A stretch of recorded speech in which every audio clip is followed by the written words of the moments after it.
तो दोस्तों नमस्कार, स्वागत है आप सभी का भारतीय एजुकेशन पॉइंट में। दोस्तों आज हम हिंदी के महत्वपूर्ण प्रश्नों के भाग 26 में चर्चा करेंगे। अगर आप चैनल पर पहली बार हैं तो इस वीडियो को आप पूरा देखिएगा और देखने के बाद अगर आपको ये प्रयास अच्छा लगता है तो चैनल को सब्सक्राइब करके आप चैनल के साथ जुड़ सकते हैं। साथ ही इस वीडियो को लाइक करिएगा और अगर हो सकता है तो अपने दोस्तों से भी आप इस वीडियो को शेयर कर सकते हैं। फटाफट से आज की क्लास को शुरू करते हैं।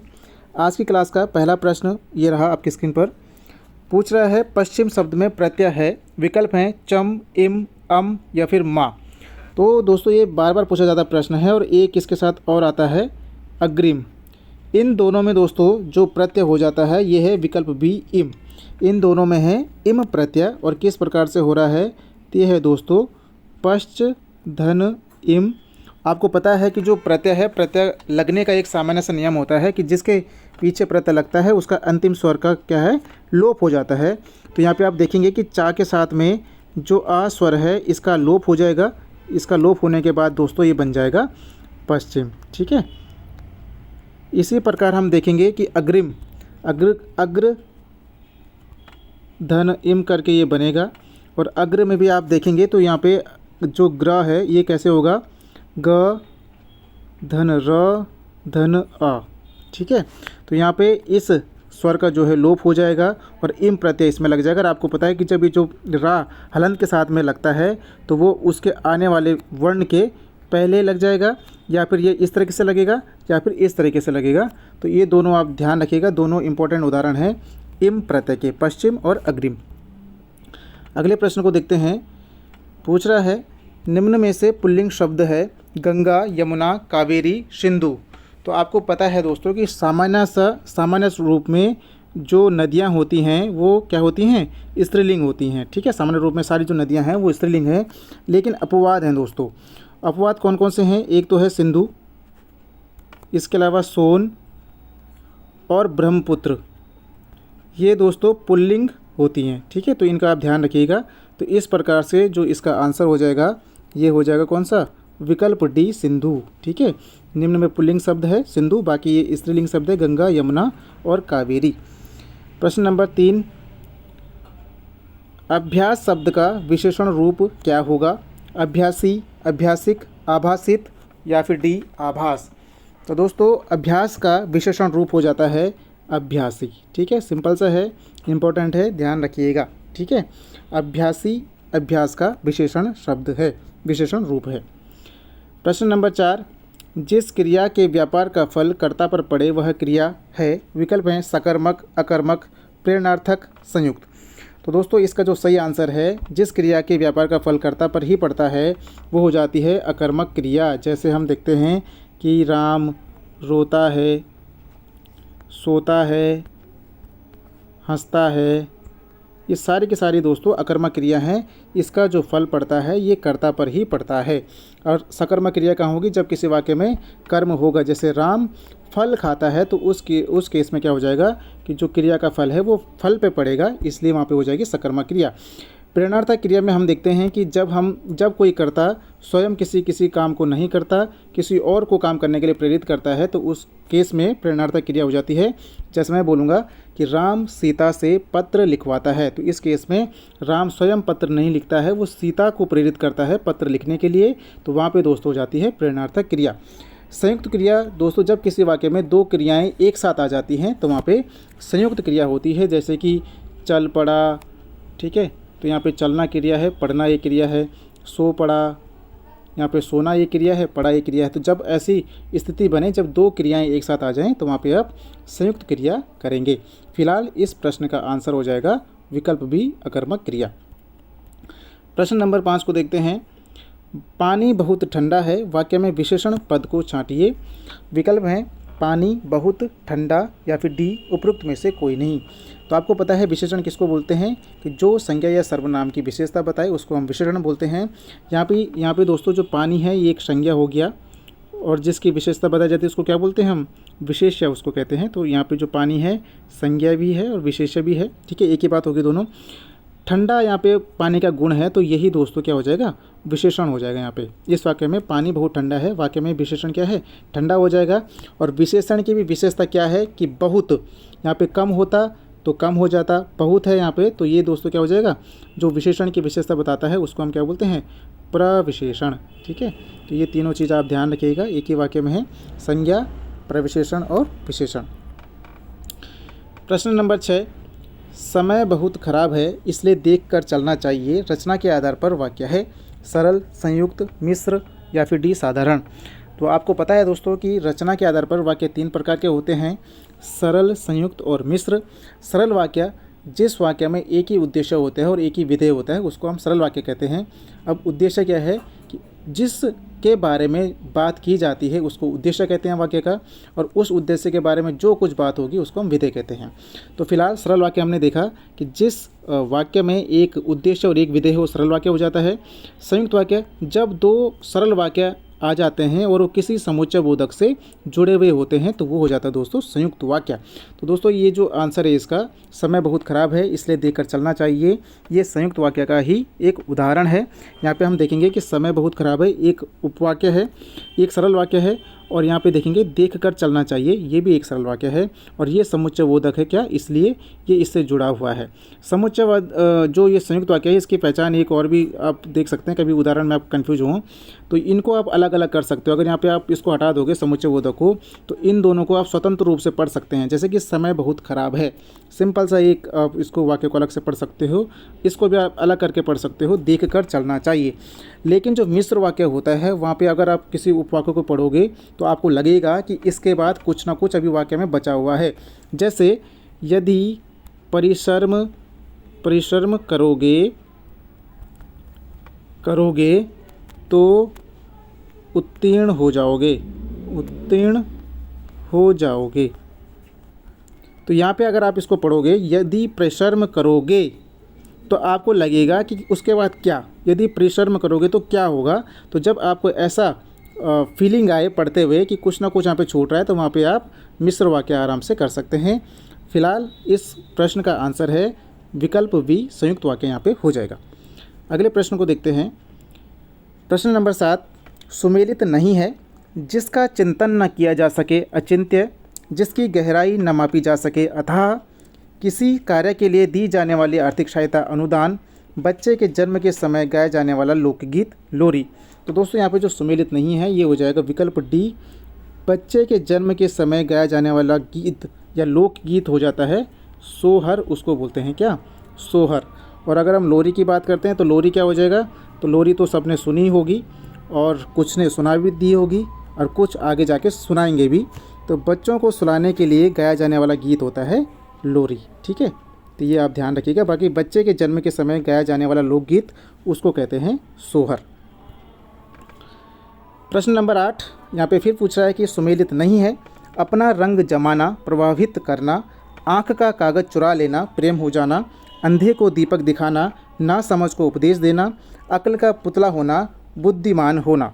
तो दोस्तों यहाँ पे जो सुमेलित नहीं है ये हो जाएगा विकल्प बी, आँख का कागज़ चुरा लेना का अर्थ प्रेम हो जाना नहीं होता, इसका होता है बड़ी चालाकी से काम करना, बड़ी चालाकी से काम करना। ठीक है, ये ध्यान रखना, क्या बोल रहा है, आँख का कागज़ चुरा लेना अर्थात बड़ी चालाकी से काम करना। अगले प्रश्न को देखते हैं। यहाँ पे प्रश्न नंबर 9 बोल रहा है यहाँ पे अशुद्ध वर्तने वाला शब्द आपको छांटना है। विकल्प आपको देखने पड़ेंगे क्योंकि ये वर्तने वाला शब्द है तो ये देख कर ही होगा। तो यहाँ पे जो सही आंसर इसका हो जाएगा अशुद्ध वर्तने वाला शब्द यहाँ पे हो जाएगा विकल्प बी, किंवदंती। बाकी यहाँ पे कुमुदनी सही है, कनिष्ठ सही है, कैलाश सही है, किंवदंती दोस्तों कैसे हो जाता है, किंवदंती। ठीक है, ये बड़ी ई की मात्रा यहाँ पे आ जाएगी तो इसको आप ध्यान रखें। इसके अलावा दोस्तों कुछ शब्द आते हैं जो आपको ध्यान रखने चाहिए, जैसे मैं बार बार लिखता ही हूँ, प्रज्वलित, इसके अलावा सन्यासी, ये वर्तने वाले हैं और बार बार पूछे जाते हैं। इसके अलावा अनुगृहित, इस प्रकार लिखा जाएगा। इसके अलावा और आता है दोस्तों रचिता, ये आप ध्यान रखिए, कवित्री, ऐसे बहुत सारे शब्द जो बार बार पूछे जाते हैं। बाकी वर्तनी का एक ही तरीका है इसको सुधारने का कि आप बार बार इनको लिखने का प्रयास करें। और फिर ये वर्तनी आपकी सही हो जाएगी। अगले प्रश्न की ओर बढ़ते हैं। निम्न विलोम युग्मों में सुमेलित नहीं है, ये विलोम है, यहाँ पे गलत हो गया है। तो निम्न विलोम युग्मों में आपने बताना है कि सुमेलित नहीं है। अतिवृष्टि का अनावृष्टि, अर्वाचीन का प्राचीन, औरस का दत्तक, गुरु का शिष्य। तो दोस्तों मुझे पता है कि इसका कई लोग यहाँ पे गलत आंसर इसका करने वाले हैं, और अगर जिन भी लोगों ने इसका डी किया है तो उनका बिल्कुल सही हो जाएगा। यहाँ पे अतिवृष्टि का अनावृष्टि होता है, अर्वाचीन का प्राचीन होता है, औरस का दोस्तों दत्तक और जारज दोनों ही होता है। ठीक है, इन दोनों का अर्थ एक ही है। इसके अलावा जो गुरु है, इस गुरु का अर्थ हो जाता है, यहाँ पे बड़ी ऊ की मात्रा है तो इसका अर्थ इसका हो जाएगा विलोम लघु। और ये जो शिष्य है इसका विलोम में क्या आता है, ये है गुरु, इस छोटे वाले रू यहाँ पे लगेगा, उसका विलोम होता है शिष्य। तो ध्यान रखिए, जो गुरु यहाँ की बड़े ऊ की मात्रा लगेगी जहाँ पे, उसका विलोम हो जाएगा लघु, और जो ये छोटा वाला गुरु है इसका विलोम होगा शिष्य। तो ये आप ध्यान रखिएगा, इंपॉर्टेंट है। छोटा सा डिफरेंस है, लेकिन एक गलती आपसे करवा सकता है, तो ध्यान रखिएगा। प्रश्न नंबर 11, निम्न में सूर्य का पर्यायवाची नहीं है। दिनकर, दिवाकर, हिमकर, प्रभाकर। तो ये सिंपल सा प्रश्न है, इसका आपने सभी ने कर दिया होगा। इसका जो सही आंसर है यहाँ पे हो जाएगा हिमकर, क्योंकि हिमकर किसका है दोस्तों, तो फटाफट से देखते हैं किसका है। ये है दोस्तों किसका, निशाकर का, निशाकर। इसके अलावा जो इसके और आते हैं पर्यायवाची, मयंक, मयंक सुनने में जाइएगा क्योंकि यहाँ पर लिखने में थोड़ा सा दिक्कत है। इसके अलावा रजनीश, रजनीश और कलानिधि, कलानिधि, ये कुछ पर्यायवाची हैं। और ये सारे किसके हैं, चंद्रमा के। ठीक है, तो ये चंद्रमा के कुछ पर्यायवाची हैं। हिमकर, निशाकर, मयंक, रजनीश, कलानिधि, चंद्रमा, हिमांशु, ये सारे ध्यान रखना आप किसके हैं, तारापति चंद्रमा के हैं। इसके अलावा सूर्य के दिनकर, दिवाकर, प्रभाकर। इसके अलावा है मार्तंड, मार्तंड हो गया। इसके अलावा हंस हो गया, पतंग हो गया, पतंग, अर्क और सविता। ये कुछ प्रमुख हैं जो आप याद करिए और इनको नोट भी करिएगा अगर हो सकता है तो, अगर आपको ध्यान नहीं है तो। अगला प्रश्न है, निम्न तद्भव तत्सम युग्मों में सुमेलित नहीं है। सबसे पहले आपको देखना है कि क्या पूछ रहा है। पहला वर्ड यहाँ पे तद्भव है और दूसरा वर्ड जो है वो होगा तत्सम। तो अमीय का अमृत, अंगरखा का अंगरक्षक, आखेट का अहिर, अंगीठी का अग्निष्ठिका। तो यहाँ पे बताइए आप कि कौन सा सुमेलित नहीं है। तो दोस्तों इसका सही आंसर हो जाएगा विकल्प सी। यहाँ पे गड़बड़ी हो रही है कि जो ये आखेट है ये है दोस्तों क्या, ये क्या हो जाएगा, ये है तत्सम, और ये जो अहिर है ये है दोस्तों तद्भव। ये अंतर है यहाँ पे। ठीक है, तो ध्यान रखिए। बाकी जो अमीय शब्द है ये तद्भव है, उसका तत्सम हो जाता है अमृत। इसके अलावा अंगरखा भी तद्भव है, इसका जो तत्सम है ये हो जाएगा अंगरक्षक। अंगीठी एक तद्भव शब्द है और इसका जो तत्सम है ये है अग्निष्ठिका। और उसी प्रकार जो आखेट शब्द है, आखेट क्या हो जाता है, आखेट हो जाता है तत्सम, और जो अहिर है ये हो जाएगा उसका तद्भव। इसलिए यहाँ पे ये गलत हो जाएगा। और आखेट का अर्थ क्या होता है दोस्तों, शिकार, शिकार करना हो जाता है आखेट का अर्थ। ये भी आप ध्यान रखिएगा। ठीक है, प्रश्न नंबर 13 को देखते हैं। कण्व ऋषि शब्द में संधि है, विकल्प व्यंजन, दीर्घ, विसर्ग, गुण। तो दोस्तों कण्व ऋषि में जो संधि हो जाएगी ये है विकल्प डी। किस प्रकार है आपको पता है कि गुण संधि का नियम है, यदि आ धन आ प्लस क्या हो जाता है, ई या ए हो जाता है तो ये हो जाएगा ए। यदि प्लस ऊ धन ऊ होता है तो उस केस में हो जाता है ओ। ठीक है, ये बड़ा ऊ है। और यदि इसके बाद हो जाता है री, तो री का हो जाता है यहाँ पे अर। तो ये आप ध्यान रखेंगे और यहाँ पे वही कंडीशन बन रही है, इस नियम को आप ध्यान रखिएगा। अब मैं इसको थोड़ा सा मिटाना पड़ेगा मेरे को लिखने के लिए। तो यहाँ पे कण्व ऋषि में यही स्थिति हो रही है। का है यहाँ पे, का को हम छोड़ देते हैं, का से हमें इसको हलंत में क्या लगाना क्योंकि हमें उससे मतलब नहीं है। इसके अलावा ये है, इसके अलावा है व धन कर्णवा, आ हो गया, धन है ऋषि, है ना, यहाँ पे ऋषि भी लगा दो। यहाँ पे संधि हमने क्या बोला था कि अगर आ धन आ के बाद री आएगा तो वो दोनों मिलकर क्या हो जाएंगे, अर हो जाएंगे। ठीक है, हमने कर दिया इसको, ये हो गया अर। अब क्या हो रहा है यहाँ पे कि ये तो वाह है यहाँ पे, तो ये दोनों हो गए मर्ज, ये दोनों तो हो गए कौन से, सॉरी ये हो गए मर्ज। यहाँ पे बच गया हमारे पास वाह बच गया, और जब वाह बचेगा तो वाह जो है दोस्तों वाह के साथ हलंत में है वो, तो इसके साथ ये जुड़ जाएगा फिर, तो ये पूरा का पूरा वाह बन गया। ठीक है, पहले ये हलंत के साथ में था, अब ये सॉरी इसके साथ जुड़ेगा तो ये पूरा वाह बन जाएगा। बचा यहाँ पे रा, जो हलंत के साथ में है, और जब हलंत के साथ में रा होता है तो वो कैसे लगेगा फिर, ये है, ये जो सी बचा हुआ था ये लग जाएगा इस पे, और आगे का बचा हुआ है हमारे पास क्या, ये हलंत के साथ में है तो कर्ण, तो इस प्रकार पूरा का पूरा ये हो जाएगा कर्ण व ऋषि। तो उम्मीद करता हूँ आपको ये समझ में आया होगा। अगर समझ में नहीं आया तो एक बार दोबारा सुनिए, और फिर भी समझ में नहीं आया तो एक बार किताब में जाकर अवश्य देखिएगा, फिर आपका समझ में आराम से आ जाएगा। ठीक है, अगला प्रश्न, सही अर्थ वाला शब्द क्या है, सही अर्थ वाला शब्द युग्म नहीं है। अली या अली का होता है भौरा और शकी, अनिल अनल का हवा और आग, जलज जलद का कमल और समुद्र, आदि और आदि का आरंभ और अभ्यस्त। तो यहाँ पे फटाफट से बताइए कि कौन सा यहाँ पे युग्म सुमेलित नहीं है। तो दोस्तों यहाँ पे जो सुमेलित नहीं है ये हो जाएगा विकल्प सी। जलज का अर्थ दोस्तों कमल होता है, लेकिन जो जलद है इसका अर्थ क्या होता है, समुद्र नहीं होता, इसका अर्थ होता है बादल। आपको पता ही है कि जैसे क्या हो गया, जलद हो गया, नीरद हो गया, तोयद हो गया, ये सारे के सारे बादल एक हैं जिनके जिन शब्दों के पीछे द है, द, तो ये दा वाले क्या हैं, बादल वाले हैं। और अगर वहीं धी आ जाएगा किसी के पीछे तो वहाँ पे क्या होता है, वो समुद्र के होते हैं, जैसे जलधि, पयोधि, उदधि। उदधि से याद आता है कि जब अगर आप पहाड़ में रहे हो तो आपकी दादी रही होगी कभी, अगर वैसे तो थोड़े थोड़े एरिया में भाषा बदल जाती है, लेकिन फिर भी मैं बता देता हूँ कि जब माता पिता या मम्मी पापा गाँव में बच्चों को मारते थे और उसकी दादी है तो वो मार खाते खाते बोलता उददी उददी करके जाता था, वो भागते हुए जाता था। तो ये मुझे ध्यान आया अभी। तो ये तो भाषा का अंतर है। अगर कोई उस एरिया का इस वीडियो को सुन रहा होगा तो शायद वो समझ पा रहा होगा कि मैं क्या कहना चाह रहा हूँ। खैर बढ़ते हैं अगले प्रश्न की ओर। और उददी का अर्थ यहाँ पे क्या हो जाता है, समुद्र हो जाता है। प्रश्न नंबर 15, देखो दो दो मेघ बरसते हैं, मैं प्यासे की प्यासी। पंक्तियों में अलंकार है। विकल्प विरोधाभास, विभावना, विशेषोक्ति, अतिशय उक्ति। दोस्तों इनको मैंने अलग अलग कर दिया क्योंकि इन पे गुण संधि है, और गुण संधि के बाद किनका क्या हो जाता है, ये बन जाता है आपका क्या, विशेषोक्ति।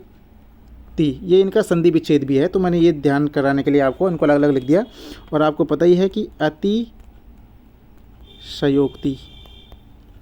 तो कभी इनका संधि विच्छेद आए तो ये इनका संधि विच्छेद है। अतिशय धन उक्ति, विशेष धन उक्ति। ठीक है, फिलहाल इस प्रश्न पे आते हैं। देखो दो दो मेघ बरसते हैं, मैं प्यासी की प्यासी। तो इस अलंकार में दोस्तों हो जाता है विशेषोक्ति अलंकार है। विशेषोक्ति अलंकार के अंतर्गत क्या चीज़ आती है, जब कोई कारण हो लेकिन काम ना हो, मतलब कारण के होते हुए भी काम नहीं हो रहा हो, तो वहाँ पे विशेषोक्ति अलंकार होता है। यहाँ पे क्या हो रहा है, दो दो मेघ बरसते हैं, मैं प्यासी की प्यासी। यहाँ पे ये विरह की ये पंक्तियाँ हैं कि कोई है जो किसी चीज़ का विरह है उसको है, और उसके दोनों आँखों से क्या है, आंसू गिर रहे हैं, उसके आँखों को यहाँ पे मेघ बोल रहे हैं, और उसके दोनों आँखों से मेघ यानी कि उनके दोनों बादल बरस रहे हैं, लेकिन वो प्यासे की प्यासी है। तो इस केस में जो पंक्तियाँ कह रही हैं कि कारण है, दो दो मेघ बरस रहे हैं, फिर भी आदमी प्यासा है, तो ऐसी स्थिति में दोस्तों हो जाता है विशेषोक्ति अलंकार। विभावना अलंकार, जब कोई कारण बिना कारण के कोई काम हो जाता है तो उस केस में हो जाता है क्या, विभावना अलंकार। जैसे हम बार बार देखते हैं कि बिनु पद चले सुने बिनु काना, तो उस केस में विभावना अलंकार है कि वहाँ पे बिना कारण के चलने का बोध हो रहा है, बिना कान के सुनने का बोध हो रहा है, तो इसलिए वहाँ पे विभावना अलंकार है। विरोधाभास में हमने क्या देखा कि कोई चीज़, जैसे कि हमने क्या देखा, जितना काला रंग हो रहा है, जितना बूढ़े रंग श्याम का तय उज्ज्वल होए, कि मतलब जितना काला रंग हो रहा है उतना उजाला हो रहा है, जो कि एक विरोधाभास है। क्योंकि कोई चीज़ अगर किसी एरिया में अगर जितना काला बढ़ेगा तो वहाँ पे उजाला कैसे हो सकता है, तो इस केस में दोस्तों ये विरोधाभास अलंकार हो जाता है। तो ये आप ध्यान रखिएगा। बाकी अतिशयोक्ति में जहाँ पे आप देखते हैं कि जैसे कि उदाहरण के तौर पे देखते हैं कि एक उदाहरण आता है, मैं भी एग्जैक्ट याद नहीं कर पा रहा हूँ, लेकिन वहाँ पे कंडीशन रहती है कि हनुमान के पूंछ में आग नहीं लग पाई और लंका जल गई, जो कि एक संभव बात नहीं है। तो ऐसी पंक्तियाँ कहीं पे आपको दिखे तो वहाँ पे हो जाएगा अतिशयोक्ति अलंकार। अगले प्रश्न को देखते हैं। प्रश्न नंबर 16, जिसकी लाठी उसकी भैंस, वाक्य में सर्वनाम का भेद बताइए। पुरुषवाचक, संबंधवाचक, निजवाचक, अनिश्चयवाचक। तो दोस्तों यहाँ पे जिसकी लाठी उसकी भैंस, जब आपको ऐसे कहीं पे वर्ड दिखे, जैसे कि जिसकी, उसकी, जैसा, वैसा, जो, सो। तो दोस्तों ये सारे के सारे किसके उदाहरण हैं? ये हैं संबंध। ये बताते हैं संबंध का हमें बोध होता है और यहाँ पे हो जाता है संबंधवाचक सर्वनाम। अगले प्रश्न को देखते हैं। निम्न में देशज शब्द नहीं है। गरीब, किलकित, धड़ाम, खिड़की।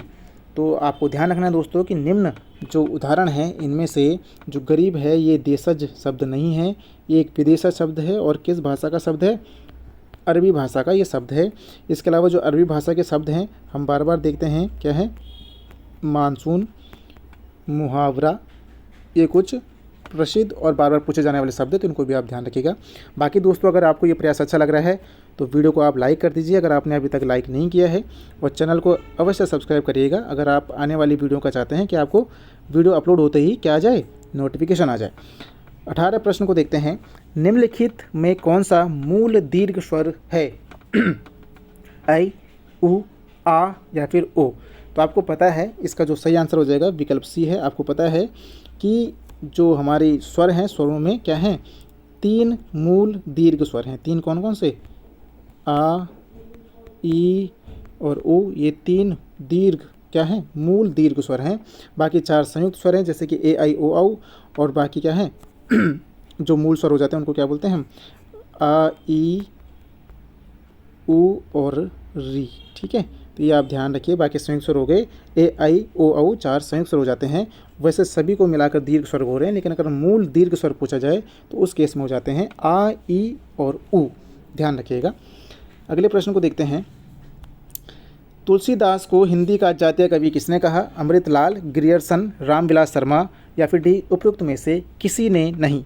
तो दोस्तों ध्यान रखिए, तुलसीदास को हिंदी का जातीय कवि कहा था रामविलास शर्मा जी ने। बाकी अमृतलाल ने कहा था क्या? मानस का हंस। कई बार पूछा जाता है, मानस का हंस इन्होंने कहा था। इसके अलावा ग्रियर्सन ने क्या कहा था? बुद्ध देव के बाद भारत का सबसे बड़ा क्या? लोकनायक। ठीक है, तो ध्यान रखिए क्या कहा था। आगे वाले लाइन में मैंने लिखा हुआ है, यहाँ पे आप देख सकते हैं कि तुलसीदास को किसने क्या कहा। तो अमृतलाल ने कहा मानस का हंस, ग्रियर्सन ने बोला बुद्ध देव के बाद भारत का सबसे बड़ा लोकनायक, और रामविलास शर्मा ने हम क्या कहा है? हिंदी का जातीय कवि। आज के अंतिम प्रश्न और 20वें प्रश्न को देखते हैं। आपके लिए कमेंट कर लेकर प्रश्न है तो वो भी आप देखिएगा। हिमालय की श्रृंखला की कड़ियाँ किसका प्रसिद्ध निबंध संग्रह है? हरिशंकर परशाई, जयशंकर प्रसाद, महादेवी वर्मा, मन्नू भंडारी। तो दोस्तों हिमालय की श्रृंखला की कड़ियाँ जो कि एक निबंध संग्रह है, ये हैं दोस्तों किसकी? महादेवी वर्मा। इसके अलावा एक इनका और निबंध संग्रह है, वो क्या है? भारतीय संस्कृति के स्वर। ये भी इनका निबंध संग्रह है महादेवी वर्मा जी का। और इस संस्कृति से आप कंफ्यूज हो सकते हैं, एक आ जाता था क्या? संस्कृति के 4 अध्याय। तो ये किनकी है? ये है रामधारी